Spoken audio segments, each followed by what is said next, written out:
It's very hard to find a sport that isn't riddled with drug use at some level. Even the most innocent seeming specialities like archery or even music all involve some degree of performance enhancing methods. Really, that point extends to anything at all that involves being better in some way. Taking creatine should be considered an attempt to enhance performance, getting more sleep, eating more healthily, and having a better training plan. These are all performance-enhancing attempts. But some of these are seen publicly as more or less acceptable, and for some reason the ones that really work the best, anabolic steroids and other performance-enhancing drugs, have been given a public image of inappropriate and classed as cheating. But in most of those sports, despite the use of these performance-enhancing articles, there still remains a massive importance of athleticism, skill, and general sport ability. However, in some sports, most obviously in bodybuilding, if you do consider it a sport, the ratio of work done aside from PED use to results is quite skewed in the favour of PED use, which means that the PED use eventually becomes more of a deciding factor in progression than any other work. Yes, things like diet, training, sleep, and recovery are all still important factors in bodybuilding, but the main factor that separates an amateur bodybuilder from a professional, aside from genetics, is how much PED use they can tolerate or get the best results from, and for how long they can do this. So, what's the point? PEDs are used in sports, arm wrestling is a sport, so nothing is surprising here. But arm wrestling is a relatively new sport, especially in the modern throes of its popularity, and with it being pushed more and more as a showcase style sport where big and loud are major selling points of it, the use of PEDs begins to take more and more of an important role. Which means that in a lot of the athletes you see, there isn't going to be special improvements in their training or recovery. The main focus for improving is going to be simply getting bigger and stronger at the expense of anything else. And as the sport is relatively unathletic, by which I mean there isn't much general movement going on outside of the table, the sport itself isn't going to encourage people to train in quote-unquote more healthy ways, like reducing body fat or body weight, improving cardiovascular abilities, eating healthily, etc. These two things combined push the sport more and more into the realm of bodybuilding, where competition quite easily becomes a challenge of who can survive more drug use for longer. You can see that this is less of an issue in the tournament format of competition. This might be because there is a semblance of drug testing involved, or that the weight classes encourage people to weigh as little as possible, or it could be that the tournaments bring much less audience and direct profit, especially to the athletes, so the benefits of that risk-taking behaviour with more extreme drug use isn't quite there.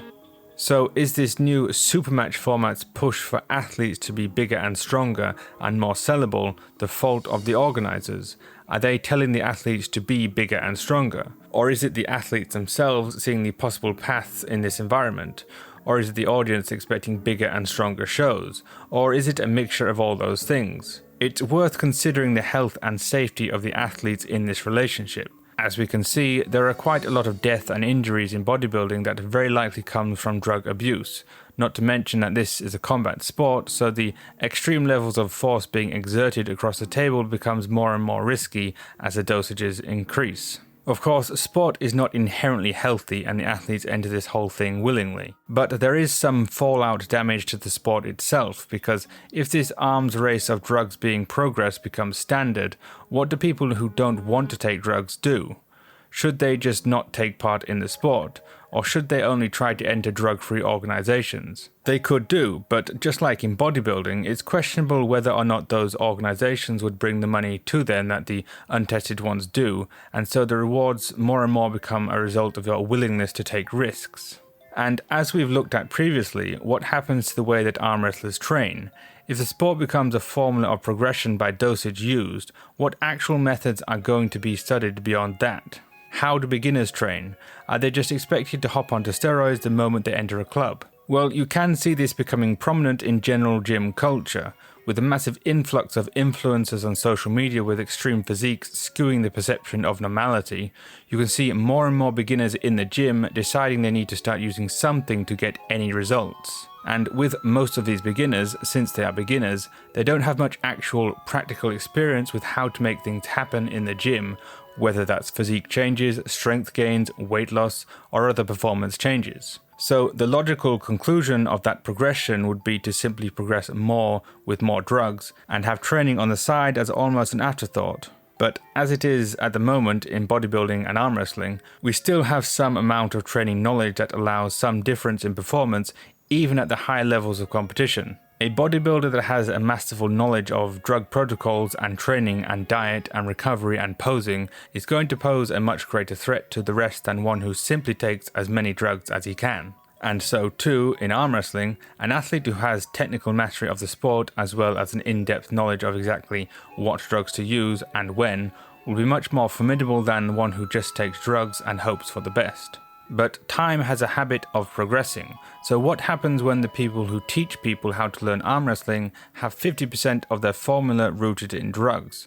The beginner then can only get 50% of the picture as far as the experienced athlete sees it, unless he's willing to fully embrace that whole system. So he starts using drugs reasonably early, and makes progress because of it. And what about when he teaches another person? The experience is going to be very likely diluted from the original source and polluted by drug interference, which will leave a progressively larger gulf in knowledge that probably has to be filled again with drugs because they work. So what do you think should be done? Is it even possible to alter the way things are heading? Right now, the money and the interest are very heavily focused on super matches where massive athletes clash. Should there be a push for more publicized, natural, or at least using less drug divisions, despite the likely reduced viewership? It's a very tricky topic to approach and probably does not have any concise answers. Perhaps something similar will happen to how the UFC progressed, starting with very little to no drug testing and very rampant drug use, to a gradually more stronger seeming anti-doping system supposedly enforced. This might allow the sport to continue in its more showy pay-per-view style business model, but create a more structured environment for the athlete to operate within and potentially pursue as a better paying career with much more of a methodical training system allowed to develop. Just some thoughts there to mull over, but that's it for today, and I'll see you next time.